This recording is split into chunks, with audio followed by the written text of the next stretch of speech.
অভিনেত্রী, নির্মাতা, গায়িকা মেহের আফরোজ শাওন ওপার বাংলার জনপ্রিয় অভিনেত্রী পাওলি দামের সঙ্গে স্ক্রিন শেয়ার করবেন। পাশাপাশি অভিনয়ে নিয়মিত হওয়ারও আভাস দিয়েছেন এই অভিনেত্রী। নতুন সিনেমায় যুক্ত হওয়ার পর মেহের আফরোজ শাওন গণমাধ্যমকে বলেন, সিনেমার গল্প, চিত্রনাট্য পছন্দ হয়েছে। পরিচালক, টিম, সার্বিক আয়োজন দেখে মনে হয়েছে কাজটি করা যায়, তাই যুক্ত হওয়া। আগামী 5 জুলাই থেকে আমার অংশের শুটিং শুরু হবে। নীল যোজনা শিরোনামের এই সিনেমায় শাওন, পাওলি ছাড়াও অভিনয় করছেন বাংলাদেশের তারিক আনাম খান, ইন্তেখাব দিনারের মতো তারকারা।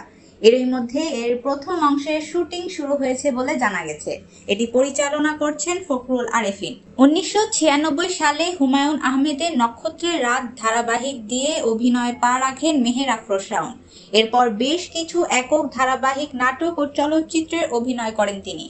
সর্বশেষ হুমায়ুন আহমেদের আমার আছে জল চলচ্চিত্রে দেখা যায় তাকে, যা 2008 সালে মুক্তি পায়। দীর্ঘ বিরতি নেওয়ার প্রসঙ্গে শাওন বলেন, 16 বছর পর অভিনয় করতে যাচ্ছি। আসলে 2 বছর ধরেই ভাবছিলাম ভালো গল্প আয়োজন পেলে অভিনয়ে ফিরব। ভাবতে ভাবতে 2 বছর চলে গেল। অবশেষে মাস 2 আগে এই সিনেমায় যুক্ত হয়েছি।